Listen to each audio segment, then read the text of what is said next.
Well done, y'all. Thank you.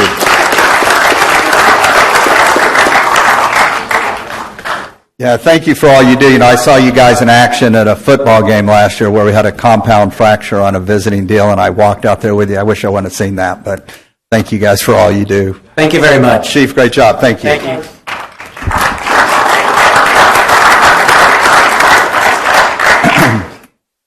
Okay, now, is there anything on the consent agenda you want to pull out, or can I get a motion to approve the consent agenda? So moved. There's a second? Second. All in favor? Aye. Any opposed? Motion carries. Now, agenda item F, public hearings and corresponding action items. Agenda item F1, hold a public hearing to discuss, consider, and act to adopt ordinance 1038, approving a request from the Marquis Group to rezone approximately 25 acres of land located at 4110 and 4120 Aspen Lane and currently zoned as R5, Country Residential District, to the TC, Town Center Form-Based Development District, Town Center Edge Zone, ZC number 2025-01. Jason? Thank you, Honorable Mayor. Good evening, Town Council. This is a request to rezone approximately 25 acres to the Town Center Form-Based Development District and the Town Center Edge Zone. The purpose of the Town Center Form-Based Development District, it is to encourage and to enable future development patterns that are of an elevated quality that will sustain a robust tax base and will afford a premium quality of life. The two properties that are under consideration this evening are shown on the screen, as well as the general vicinity. And this is a closer look. Just some photos, general character and feel. Go back, The Town Jason, Center can you Edge. go back to that Yes, sir. first map? Okay, so it's near, I see what. Thank you. Yes, sir. The Town Center Edge Zone, it does limit the total number of uses that are allowed on the property.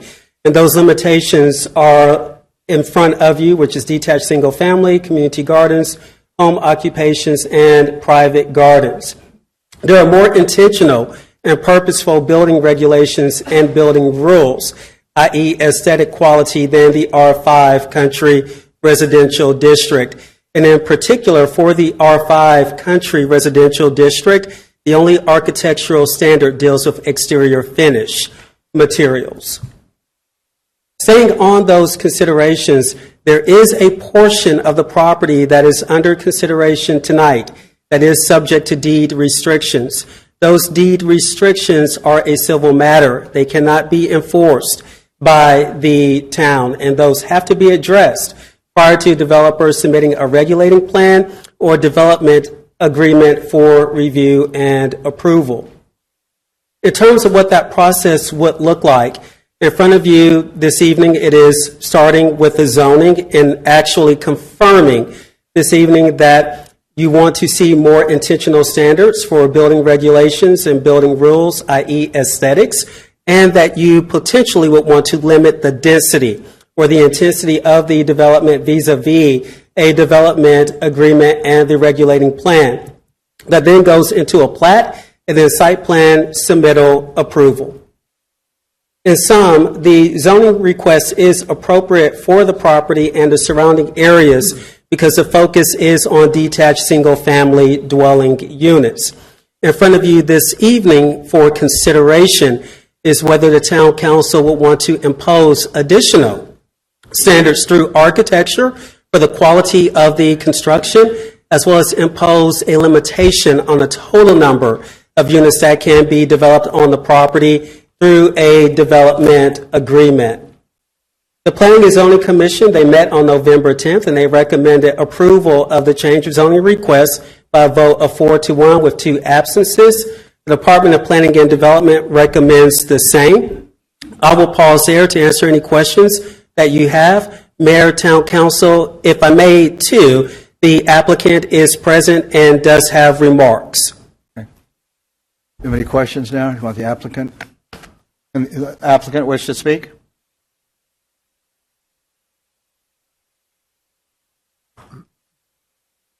State your name and address, please.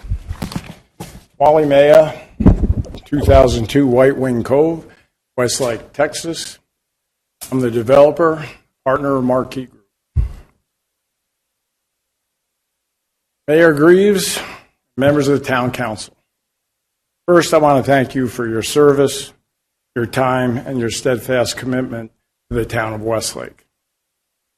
I stand before you not to defend, but to embrace the request for the rezoning of the Aspen Lane property. For over 2 decades, I have been proud to call Westlake my home. During that time, I've witnessed the intelligent, responsible growth that has made this town one of the most desirable places to live and learn in Texas. That didn't happen by accident. It happened because of thoughtful leadership and professional planning. From Vaquero to Quail Hollow, Granada to Westlake Ranch, Westlake's growth has always been guided by vision and prudence. These communities just didn't add homes. They built the identity of Westlake. Elegant, cohesive, and forward-thinking. The Aspen Lane proposal continues that legacy. As your Planning and Zoning Commission noted in its positive recommendation, and I quote, "The requested change in zoning reinforces established land uses and development patterns and is consistent with the strategic plan and the vision for growth." That professional recommendation matters. Your planning and development staff, experts who know our town and its goals, have reviewed the proposal thoroughly and found it consistent with our comprehensive plan. The project is not from an outsider. I live here. I care deeply how our community looks, feels, and grows. Aspen Lane is being designed to be a hidden, harmonious haven, a place of peace and enduring value. With abundant tree canopy and thoughtful design, it preserves the natural beauty and views of surrounding homes. Architectural guidelines will ensure consistency, quality, and elegance, reflecting the high standards Westlake is known for.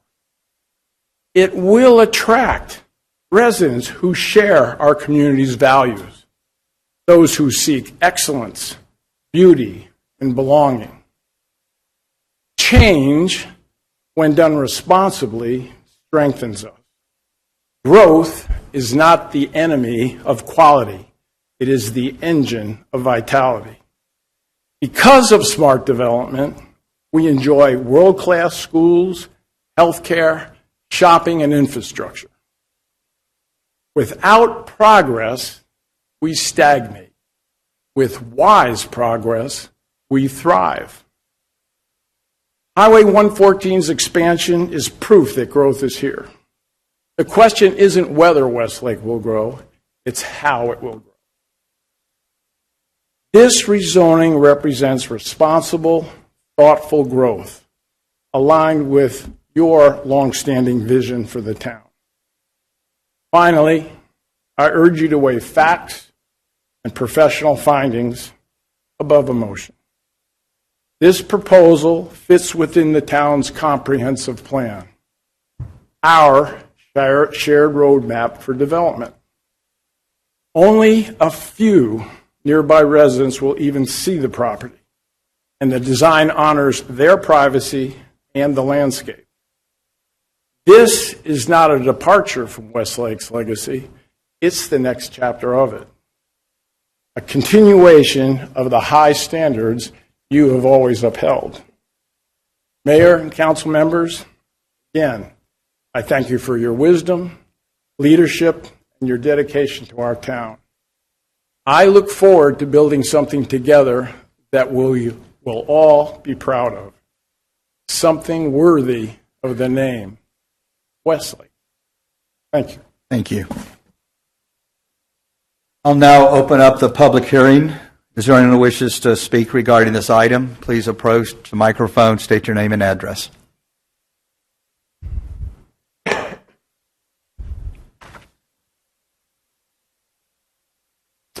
Good evening, Honorable Mayor and Town Council. Thank you for allowing this opportunity in this hearing.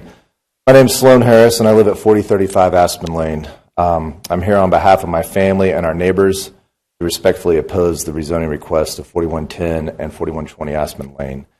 The good news is I agree with almost everything that's been stated by the applicant and Mr. Alexander thus far, but we're going to talk about the pathway of getting to that vision. And that's what I want to address. To give you context, my wife and I both grew up in the area and particularly chose Westlake when we had the opportunity to buy 35 Aspen for all of those quality of life standards that Westlake provides. So certainly appreciate that. I'm an architect, so I love architectural standards. So I appreciate that as well. I was a proponent of Westlake Ranch, which was brought to you, the site concept plan for Westlake Ranch was brought to you about the same time that we closed on our property.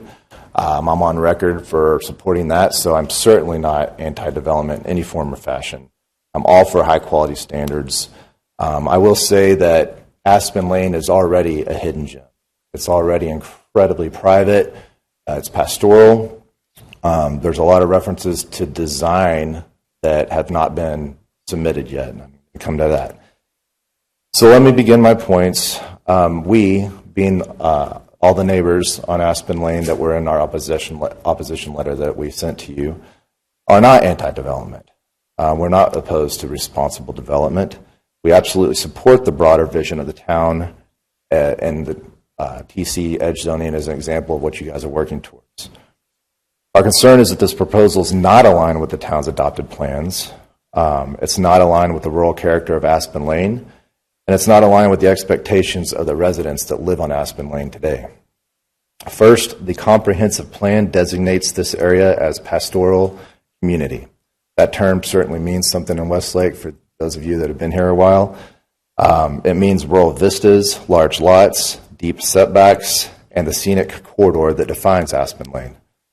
The town center edge zoning being proposed today introduces an entirely different development form, with urbanized lots, shallow setbacks, structured streets, and much higher intensities. This is a fundamental conflict with every element in the pastoral community designation. Second, the application is incomplete. The town requires conceptual plans, impact assessments, exhibits, and for TC districts, a regulating plan. None of those things have been submitted as part of this rezoning application. Approving a zoning change without even the minimum required materials would set a precedent none of us want. I'll give you a real-world example. How many times have you seen the cover of the Dallas Business Press and there's some new development with an incredible rendering, and then 4 or 5 years later what's built is nothing that aligns with that, because they don't have to submit any rezoning requests to be able to pay for a front page ad for their development. It's a marketing opportunity for them. But as they go through their entitlement work, their fundraising, all of the things that is required to make a pro forma a reality, they hiccups. And so what was shown in that cover 5 years ago is not what was built. And that's the kind of precedent I'm talking about. Third, the proposed zoning is incompatible with the existing R5 district. R5 exists for a reason, to protect rural residential character. This request doesn't modify that character, it completely eliminates it. Fourth, the infrastructure simply isn't built for that. Aspen Lane is a narrow 2-lane rural road with no sidewalks and only one point of access at Pearson Lane. I spoke at the planning and zoning hearing, and I said that it's basically Westlake Park. Hundreds of families use it to walk, ride their bikes, walk their dogs every single day. No traffic study has been provided, and the risks are pretty obvious in regards to that. And fifth, and most importantly, there's been no meaningful engagement with the residents that are most directly impacted by this, myself included. Many of us, including a key adjoining property owner, never heard from the applicant. There's been no consensus-based meetings. I've been working on this for a week and a half when I found out about it. which certainly isn't enough time to do any of that. For all of those reasons, we're asking for one simple request. Please deny this rezoning application without prejudice, so that Aspen Lane can be included in a consensus-based planning process, one that involves the town, the neighborhood, and the applicant working together. We all want the same long-term outcome, a beautiful, thoughtful, well-planned Westlake. The only question is whether we get there through alignment and collaboration or through isolated actions that reshape neighborhoods without community support. Appreciate your time. I did submit a lot of exhibits. If there's any, I have copies, and I believe you guys are looking at it at the desk. If you have any questions, I'd be happy to answer those. It's a lot of content. Appreciate your time. Any questions from council right now? I do have a question. So what, obviously, this is a land that's owned by these homeowners. They have the right to develop the property. I know we're proposing a zoning change, but my question is, what would you guys envision that to be? I mean, ideally, if the developer did go forward, what would you like to see on that property? Well, I'd like it to be comprehensive across the entire Aspen Lane neighborhood. 7 of the 10 property owners that are on Aspen Lane signed that opposition letter, and I think it would involve all of us coming to a consensus together. Maybe this is the first step to something bigger over the next several years for Aspen Lane, maybe not, but I think it's important that everybody that is affected by that have meetings together and build a plan together. Right now what's proposed is just a siloed 2 parcels out of the entire pastoral community that is Aspen Lane. Any other questions? Thank you, sir. Thank you. Is there anyone else that wishes to speak? Please approach to the microphone. State your name and address, please. Don Dykstra, 1511 Hunters Lane, Westlake, Texas. I'm just here. I live in Vaquero, so I'm pretty close, not as close as these folks are. I've been in the development business, home building business for 40 years. So I'm familiar with what you'll have to go through. What I'm here really is to endorse Mr. Maya. He's someone who is local. He understands the community, committed to quality. He's demonstrated that commitment to excellence in everything he did. So this property is going to development. I think we're fortunate to have somebody local who's demonstrated that commitment. Thank you. Anyone else wishes to speak?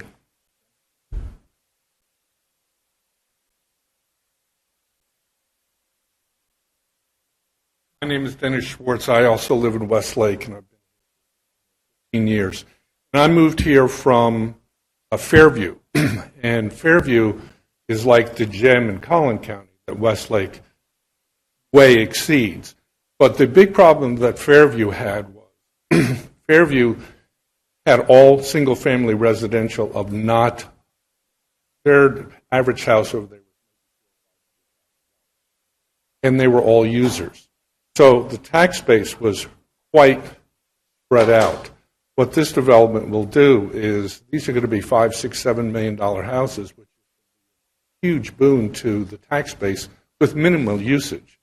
So it will benefit everybody in Westlake. And that we've known Wally for, 15 years. We've seen his projects. It's only going to be A+. I mean, he's committed to that, and he's a resident. So that's one of the things. It's not somebody coming in from Dallas, not somebody coming from Fort Worth or Austin. It's one of our locals who's going to build something that's for all of us. So we would ask that it does get passed. Thank you, sir. Good to see you. Any other comments? Yes, ma'am. Please approach.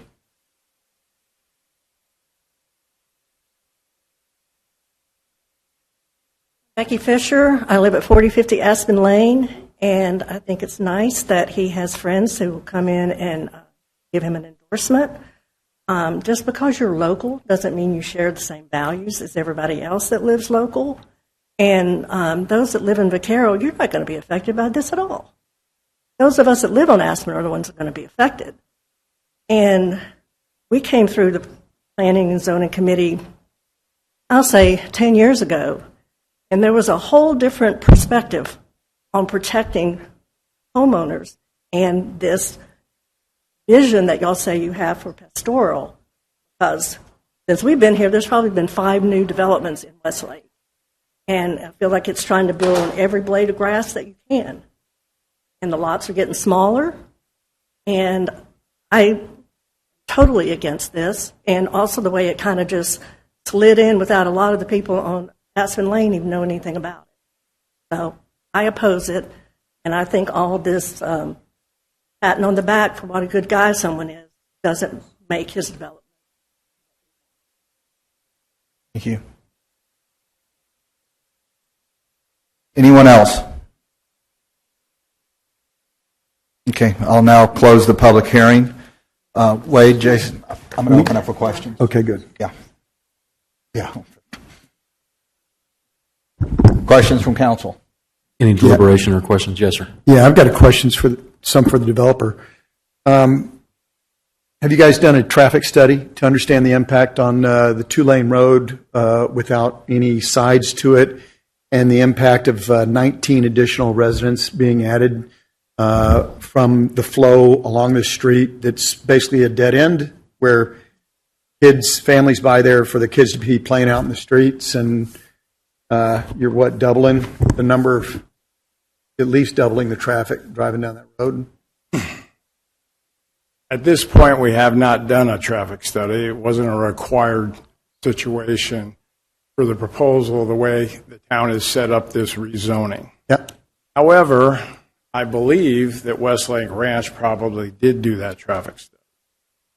And to my knowledge, traffic study for 15 to 19 homes is not going to change anything as far as road use goes. No, I'm referring mainly to the impact to the, I'm not worried about the impact to Greater Westlake. I'm worried about the families that invested in homes for a certain state. Well, I just want to make sure if we're going to change their quality of life and their quality of living, that for me, that's a real consideration. And so I want to understand what kind of an impact the traffic's going to have on these people. I want to understand if we're going to have to dig up their yards and put sewage in across all of their yards to facilitate the sewage and drainage and the water requirement rights associated with them, and all the infrastructure that goes in there. When you go from 2 homes to 25 or 21 homes, I want to know the impact before, because I don't want to impact residents just like if I lived there.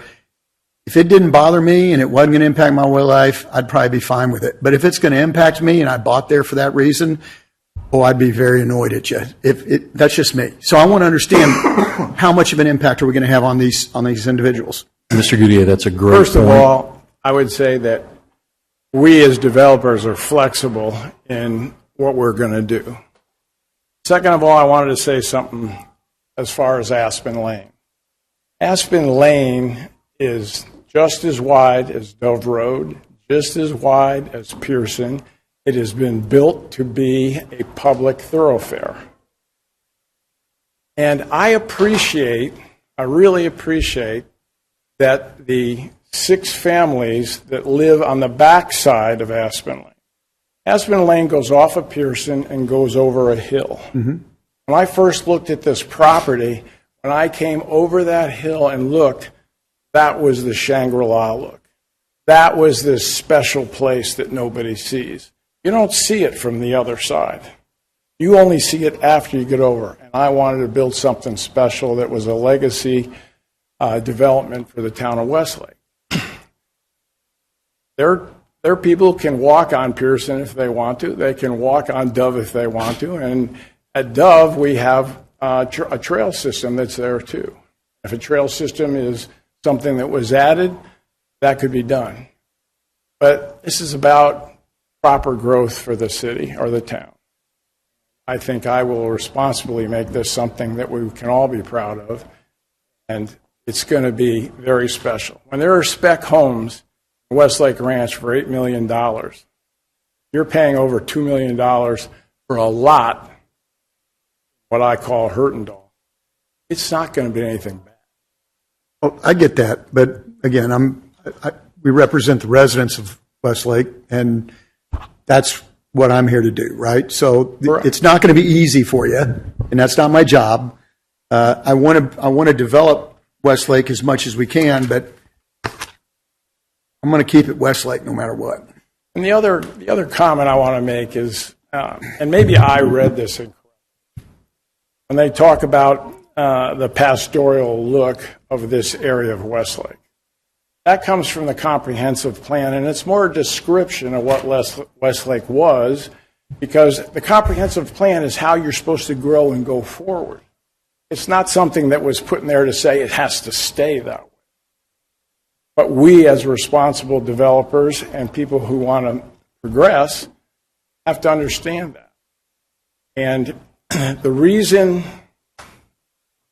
that okay, I'll go into this. There were 48 acres that could have been developed. That would have been a lot bigger situation. It would have included a lot more. One tract was sold off. That took it down to 36. One owner decided maybe he didn't want to do it. The other two owners that I'm under contract with said, this is a great idea and I like it. From my standpoint, it was more secluded, more special because it was smaller. All right? If the 48 acres had happened, it would be a whole different topic of conversation here. I get that. I just, at this point, because it is somewhat special area, it's already prior developed. There's one way in, one way out. I really would like to see basically a comprehensive impact analysis, which includes the sewage, the drainage, the infrastructure required to be able to support that. And I'd also, frankly, I need to go out there and go ride my bike down there as well to see it. It's a pretty drastic change for people that invested a ton of money to buy homes along there, maybe 1 year, 2 years ago. And this is a significant change for any any certainly home that will be addressed. That is what is addressed in the development agreement. All those things happen after we get the rezoning. And those things that you're asking will be addressed. And I believe, it's my belief, you'll be impressed by it. Yeah, I mean, I thought I did drive my car down there today, and it is probably one of the last sort of rural-esque roads in Westlake, and sort of addressing them after the zoning is like trying to put the horse back in the barn. Well, it's out of the barn, so we're good now on zoning, and so there really isn't a whole lot other than the fact that depending on what you want to build, will have to come back before council. The reality is, though, is that this may be a different council in 6 months, in 6 years, as the development moves along. So the question is, for us, is if Westlake is to be distinctive by design, how much of it needs to be designed and how much of it just needs to be left distinctive, right? How much of it can we keep pure, right? And there's very little in this town. And we, as was commented, we've put many developments up. Something you just said was actually quite telling. If 48 acres were available, this would have been a very different project, right? And so what does this look like now? Because it's only 24 acres, is it become a more condensed 24 acres, right? To sort of maximize revenue out of the 24 acres versus the 48 acres that could have been. But there's a lot of open questions that I have, honestly, around how much more land is left in Westlake. And you nailed it right away. 114 expansion has opened up Westlake. There's going to be a lot more traffic through here. There's a lot more activity. As I've maintained from day one on the council, my main concern is not just how it's going to impact Sloan and the rest of the Aspen Lane residents, but how it's going to impact the rest of the town. Because to get to that, we'll put a lot more traffic on Ottinger. I mean, we already have a ton of traffic on Ottinger. It's going to have to be putting more traffic through town. There's only one way in and one way out of Aspen Lane at this point. So it just seems as though there is limited places to build now in Westlake, and that means something. It means that Westlake is pretty well developed, and there's not a whole lot of this sort of rural space left. As development progresses, the Aspen Lane homeowners that are there presently, they have chosen to keep their properties at 12 acres. There's going to become a time when they're going to vacate that property. And it may be to a developer, it may be to somebody who can afford 12 acres in Westlake. But the longer that goes, the pie is going to get a lot smaller for who can do that. And as far as the one way in and one way out, it's a public road, and 15 to 20 homes will not change how that affects, in my opinion, traffic on that road. Can I just ask a clarification question? What do you mean the pie will get smaller as to who can do that? Do you mean that there will be a All right, smaller the people- pool of developers who can actually? There's a pyramid in real estate, okay? If you're selling $100,000, the bottom of that pyramid, they can afford that. As you go to $10 million homes, it gets less and less. So when you start restricting it that much, you're going to devalue that. And I don't think the neighbors really want that to happen to them in the future. I would like to go back to your presentation. Something you said is the reason that you like this property was because of the extensive tree canopy, the coverage, and the fact that it's a very secluded area.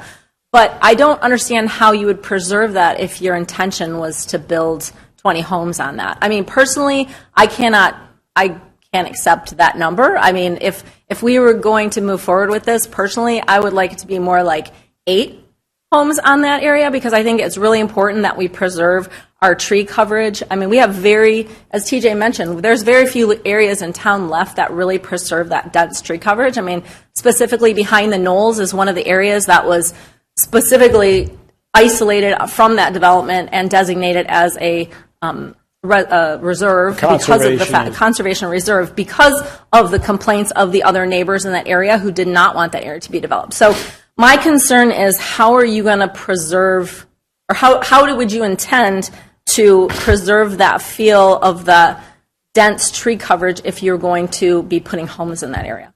Well, there's a lot of big trees there. And with a tree mitigation look at it, I will have somebody come in and look at that. The one thing you have to understand, though, on this particular property, there are a lot of dead trees, too. An immense amount of dead trees and underbrush, which it is much safer to clear from a fire hazard standpoint. I want to keep all the big trees that have nice canopies, have a great look. Like where I live in Vaquero, where people have planted trees, and over 20 years they've grown, and all of a sudden it looks really nice. This will be nice before we start. But we're going to try to keep every big tree we can in the area so that it looks nice. Then the home sits below those canopies because they're high trees. You don't see it, and it separates the land properly. Another thing I wanted to ask is, I know there's 2 existing homes on those lots right now. What is the plan for those homes? The plan on the Smith property would be to raise the home so that the development could be built correctly. And the home on the Graves property will stay in place, and he will just reduce his footprint, and then we will probably build a nice wall around it that will be part of the community, but it'll make it look extra special.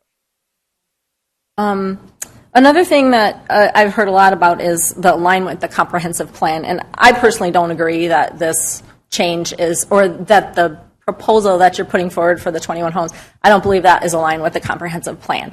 I do understand the idea of changing the zoning, because I understand the implications of the zoning and the amount of ability that we have later with the development agreement and to determine what exactly we want on that land. So I don't have a problem with that.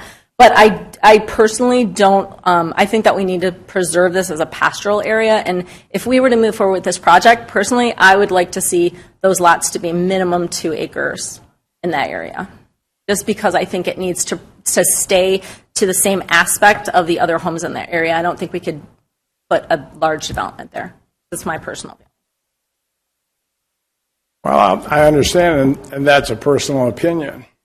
I don't think the homes in Vaquero look bad. And they're not all on 2 acres. I think that what I will build will be something you'll be proud of. I have a way of looking at things and seeing what they'll look like before they're there. That's what makes me successful. Well, and I don't think my issue is because of the look of it. I have no doubt that you would go in there and develop it and do a great development regardless of the size of the lots. My concern is that I don't think it fits with the character of the neighborhood and what we've established as a pastoral landscape or a country. It's an R5 now, and it's designed to be a pastoral area. And so I don't think that putting in a dense development fits the comprehensive plan at all. So Westlake. So my issue is more that it needs to fit with the surrounding properties. Westlake Ranch, I think, is a completely different area because it was a lot on a major intersection. This is tucked away in a really protected area, and I think it's a really different characteristic that we have to. That's exactly why I liked it, because it is tucked away in a very protective area. That's why you can make something really special. Wally, can I just ask one quick question? Have you done any developments in Westlake that you can point to that would give us the look and feel that you're thinking about? Have I done any development in Westlake? No, I haven't personally done development in Westlake. I was 5 minutes away from buying Entrada before Jeff Blackard talked to the mayor and got us a little upset thinking we couldn't work with him, and we backed out. So previous mayor Laura Wheat certainly knows me, and we just decided it wasn't going to be a good fit. And if I had done it, it had been done by now. But Murdad and some other people that you had to work with made it tough. I'm not that kind of guy. I will make this something special. That's all I can say. Was there ever a consideration of approaching all of the residents and looking at turning the entire Aspen Lane neighborhood into a master planned community with large lots? Has anybody approached them all? I'm just curious.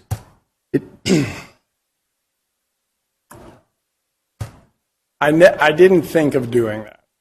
It is a situation that could have been addressed, but you would have to take all the landowners, they'd have to all agree, and at the price point that they would have to agree at, it would probably make it untenable.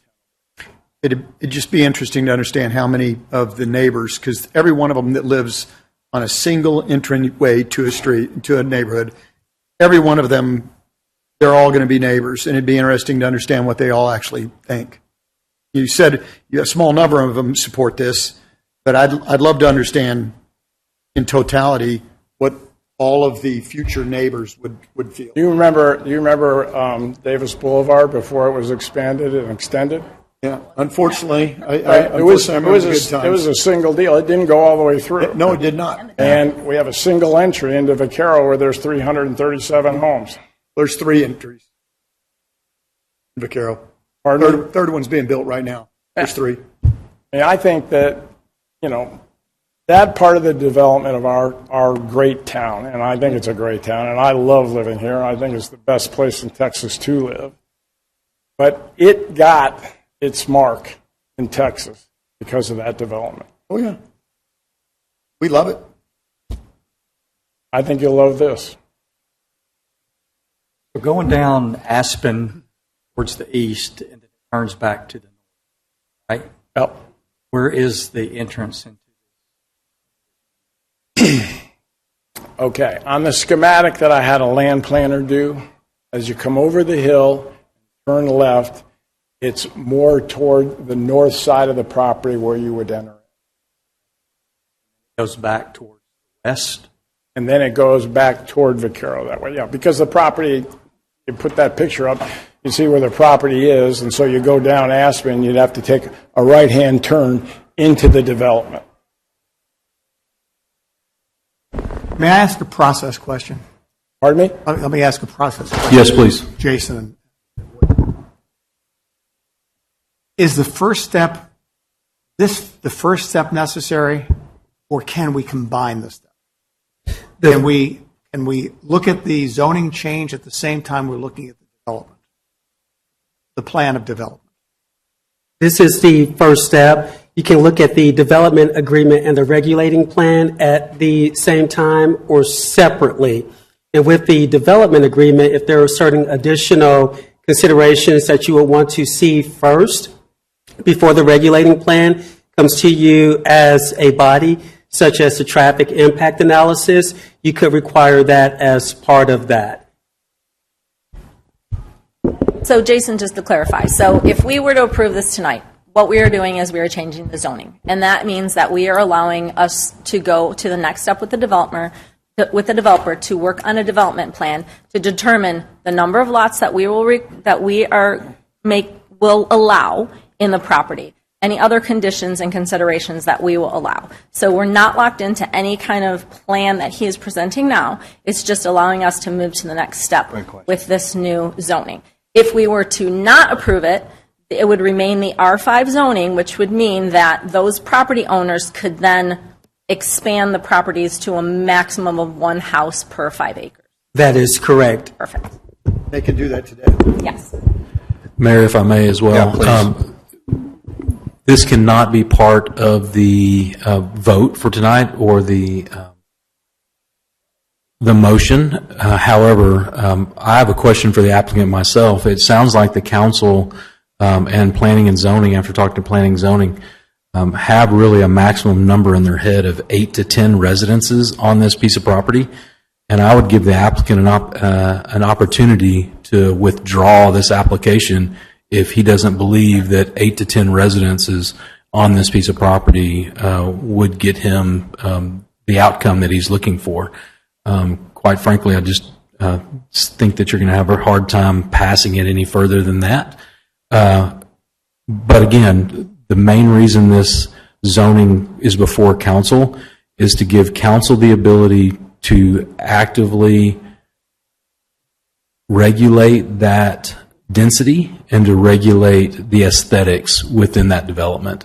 If there is a desire to do that through the regulating plan and the developer's agreement, everything from tree mitigation to traffic studies, all that stuff can be handled through those documents, and we can ensure that what council wants happens. But Mr. Dwayne has a great point in that if this thing drags on for years and years and we've made a zoning change here, then it would be up to whoever's sitting at the dais at the time that this thing comes back. And the zoning does follow the land. So no matter who owns the property, that zoning would stay in place. Wade, if we were to table this and ask for more information and give them an opportunity to relook at it, can we do it that way, or is it something we have to vote up or down? No, we can. Absolutely. You can table this, yes, sir, tonight. My request would be table it with some very specific Criteria. Yep. that you would ask of the developer to bring back to this council. If he would want to. That's correct. Motion?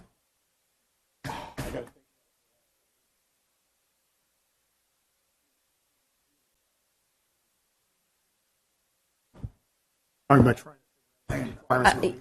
Yeah. Yeah, I think If we need to talk table this, it but with I specific think requirements. Yeah, we either need to decide if we want to yes, no, or table.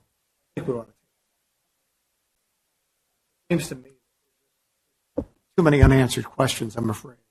Okay. From our perspective as well as from the residents' perspective. Firm decision.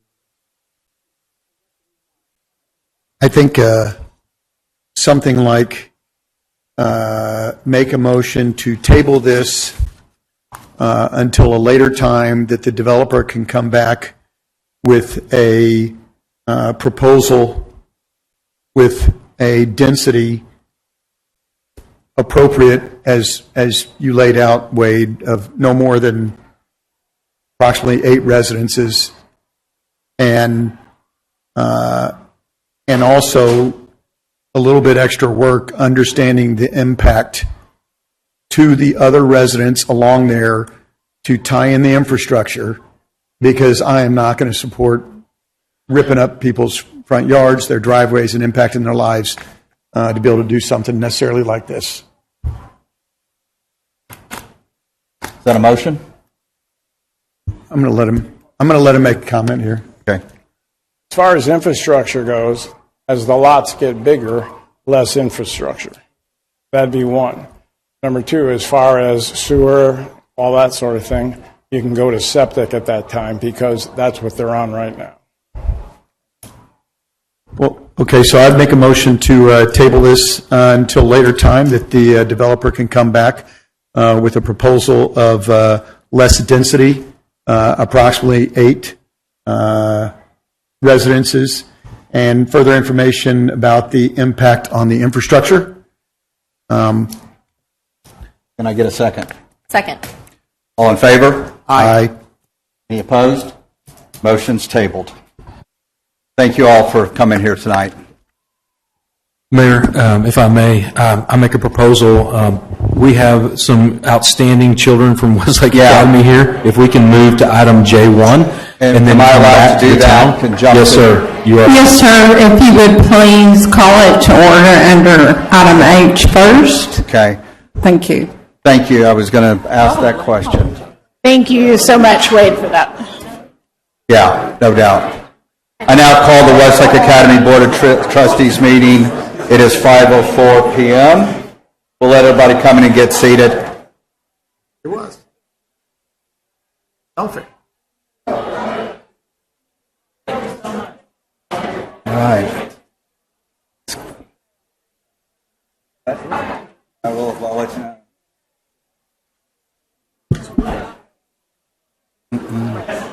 Okay, I'll let you know in 2 hours. No, I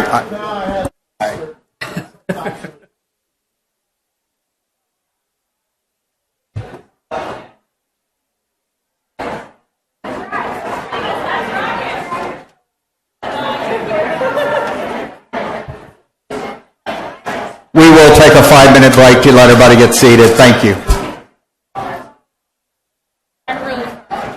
No, I know, it's just, it's so many. It's all good.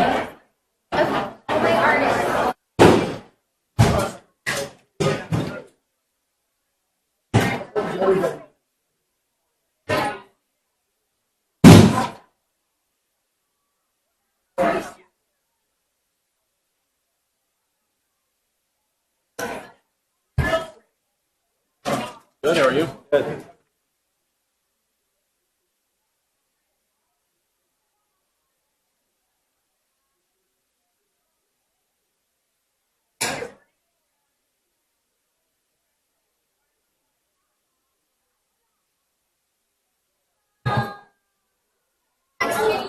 You need trash? Come around here.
All right.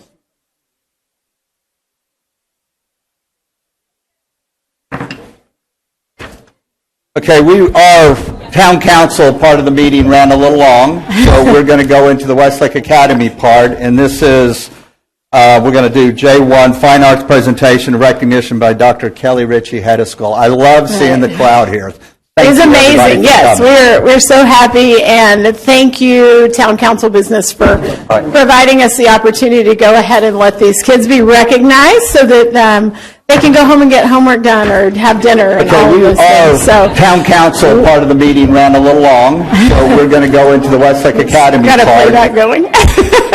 That's a delayed echo. Yes. So one of the great things about an IB education is there is just as much emphasis put on the arts as there is on math, science, English, history. It is a built-in part of the curriculum. And so our students have access to arts in ways that other students might not have. And there's an emphasis put on that part of the curriculum that you might not see everywhere.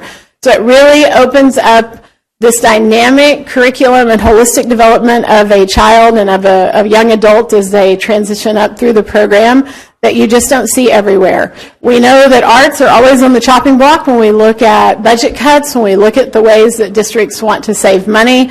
And so we're very appreciative to the board and to the decision makers and the people who donate to make sure that arts stay at the forefront of our IB education. This year, we've been able to expand our offerings, and you're going to hear about those tonight.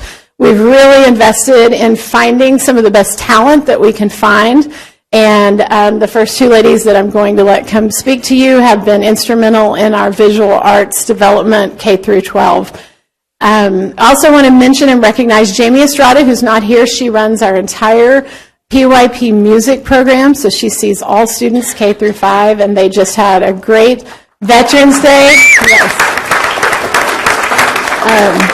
They just had a great Veterans Day program with our 5th graders, and then our 2nd graders have a holiday music performance coming up on December 12th at 4:30. We'd love to see you all there. So I'm going to turn it over to Nicole Safri and Teddy Davis, and they're going to talk to you about their visual arts students. Thank you, Dr. Ritchie. Hi, everybody. My name is Nicole Safri, and I'm Teddy Davis. I'm the PYP art teacher at Westlake Academy, so I serve all students in grades K through 5. We are grateful for the opportunity to be here today to recognize some of our amazing artists and the incredible creative work that they've produced so far this year. First, I wanted to recognize some of our students who won awards through the Trinity River Authority's art contest. The theme this year was the future of water, and this was an optional art contest that students had the opportunity to submit to. We had over 2,000 students submit entries across the whole Trinity River Basin, and 5 of our students were selected winners in that contest. So we had Dia Sumanth in 4th grade was the first place overall winner in 4th grade.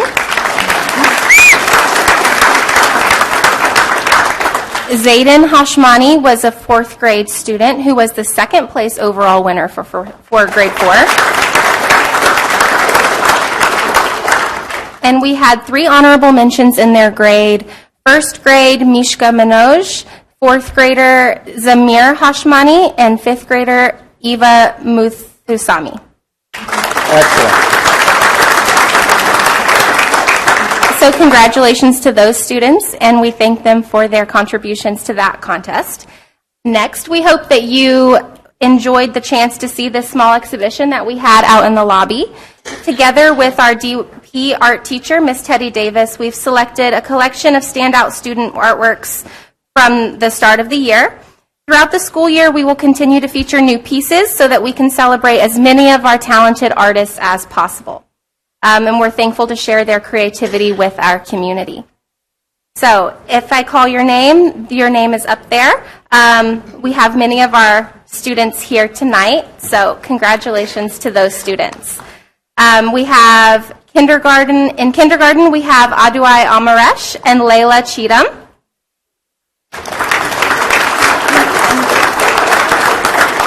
In grade 2, we have Araya Burdick, Charlie Kutpachernchai, Maddie Kometz, Savannah Linehan, and Jack Waters.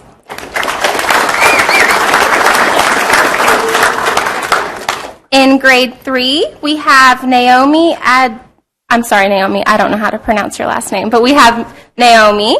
We have Aspen Doris, Isla Ketpachernchai, Presley McCullough, Tilly Miller, Joshua Miller, Cadence Maholland, Parker Wynn, Haliaka, I don't know how to pronounce your last name either, but we have beautiful Haliaka, Janisa Shahi, and that's all for 3rd grade. Yes.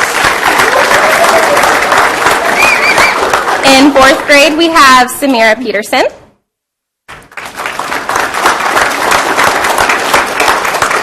And in 5th grade, all of whom are at camp right now, Leah Buckmeyer, Zoe Diaz, Grace Hamby, Levi James Parrott, Leo Ray, Sienna Richards, Ria Salvi, Karina Villanueva, and Eli Wang.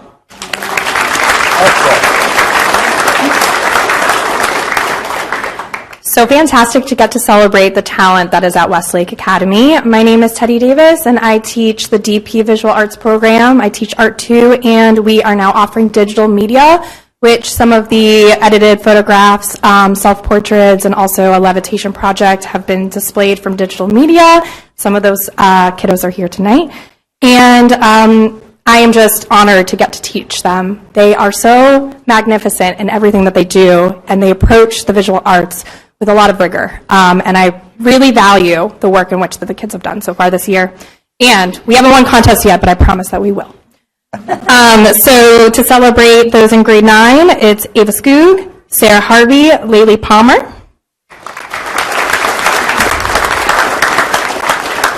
My grade 10 students, Tuva Corral, Callie-Ann Cathera, Alice Chapa, Vivian Davidson, Gracie Estrada, Lexi Krieger, Clara Morgan, and that's all for 10th grade.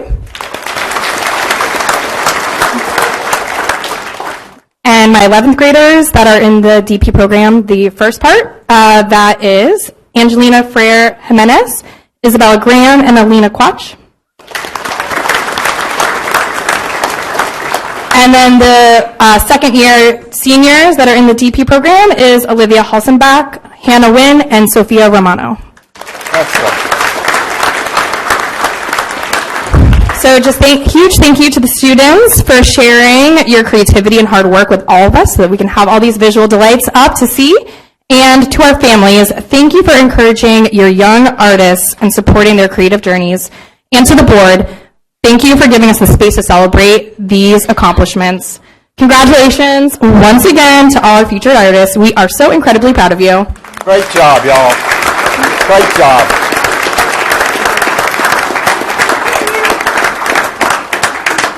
All right.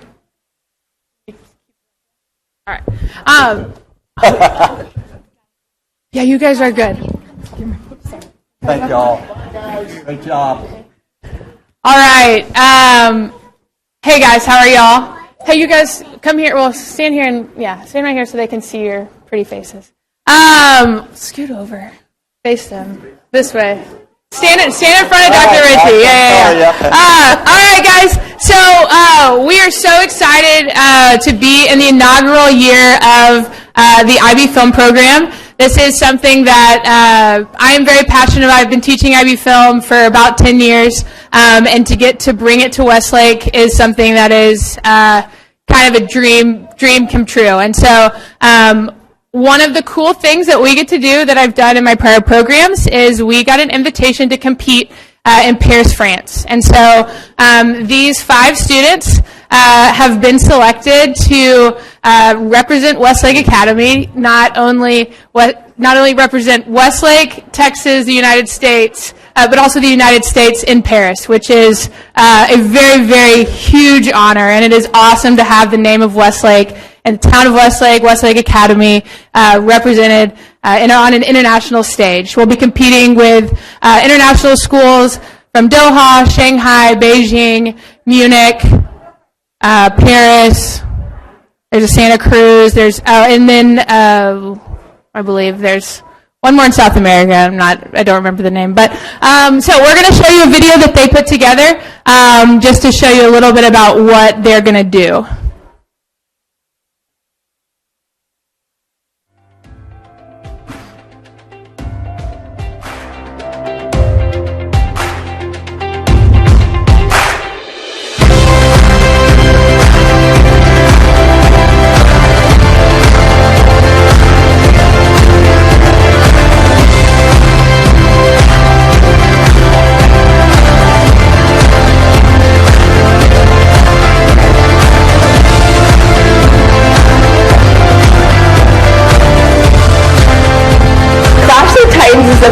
8-hour film competition in Paris, France, where students from IB schools all around the globe come to compete to create the best short film. This year, me and my teammates get the opportunity to represent Westlake Academy and the United States in Paris.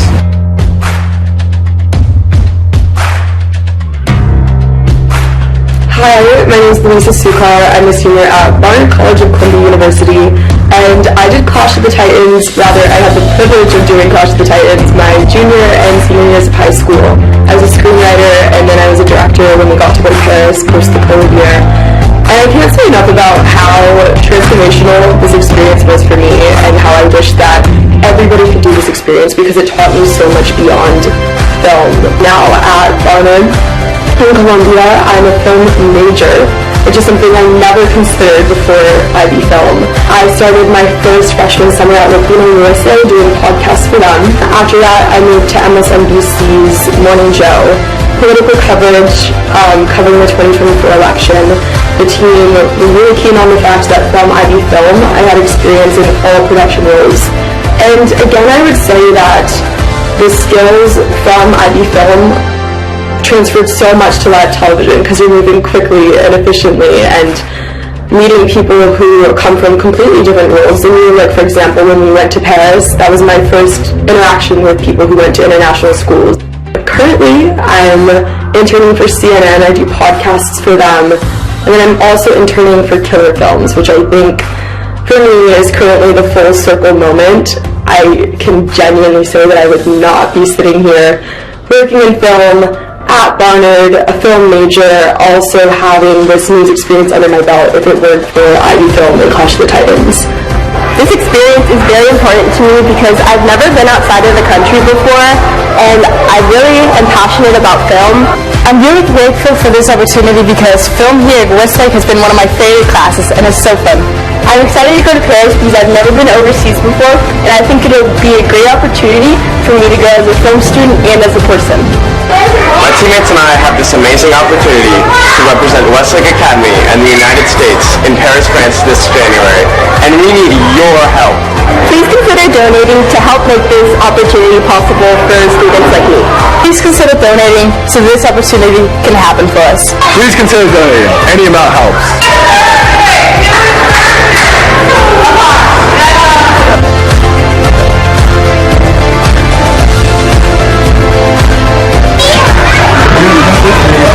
When she says action, everyone say please donate.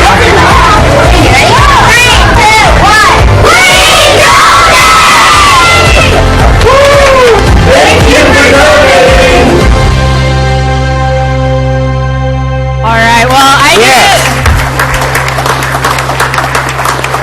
I didn't get a chance to introduce them, so this is Amina, Hunter, Billy, Ashlyn, and Gloria, and they're going to get to go make a 48-hour film and compete to make the best 48 hours to make a 3-minute film and compete. Yeah, that's much easier.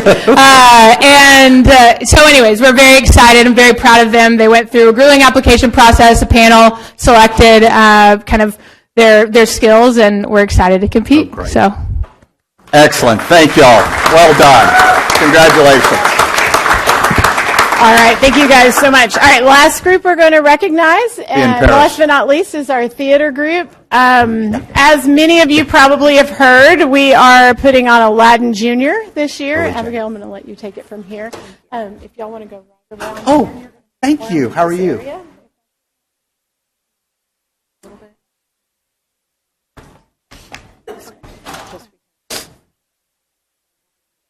I think they have a surprise for you. Yes. So hello, everyone. My name is Abigail Lee, and I'm a junior at Westlake Academy. I'm honored to be the president of our first International Thespian Society, Troop 8036. And I'm here on behalf of Miss Martinson, our theater director. So in front, what Lennox, or what Lola and Celeste pass out to y'all is free tickets, free admission to our shows, Aladdin Jr., on December 4th, 5th, and 6th. And now I'd like to introduce our, some of our wonderful cast who do a performance of Friend Like Me from Aladdin Jr. Thank you. Good job.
All right, huge congratulations to these kids. They have been, Abigail, how long have y'all been working? How long have you been practicing?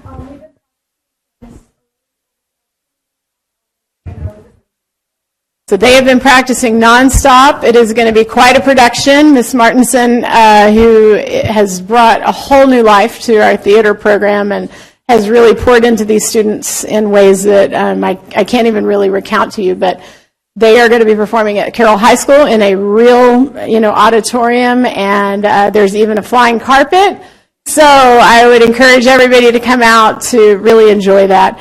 This year alone, we have had close to $50,000 worth of private donations and grants from the foundation poured into the arts. And so that tells us there's an appetite for this. There are people that are really invested in making sure that our kids have these opportunities. And so to all of you, anybody who has touched that effort in any way, we are eternally grateful because it adds so much to our campus when you can expose kids to these experiences and have them grow up in the arts. So thank you all for letting us showcase these students tonight, and thank you so much for making this adjustment to schedule. Kelly, thank you so much for bringing Could we start every council meeting like this? That's right, yes. It would be great. That was absolutely wonderful. Thank you. Great job, parents. The kids are more than okay. And these are tickets for everybody to the play. It's really fantastic, right? Having sat in the board meeting this morning and seeing how the grants are distributed, but then seeing kind of the tangible impact of it. Is really fantastic. It's so great. So thank y'all so much for allowing them to present. And Mr. Carroll, thank you so much for that adjustment. Great job, y'all. Okay.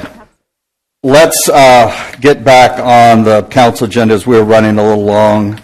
F2, sir. F2, hold a public hearing to discuss, consider, enact. Thank you all for coming.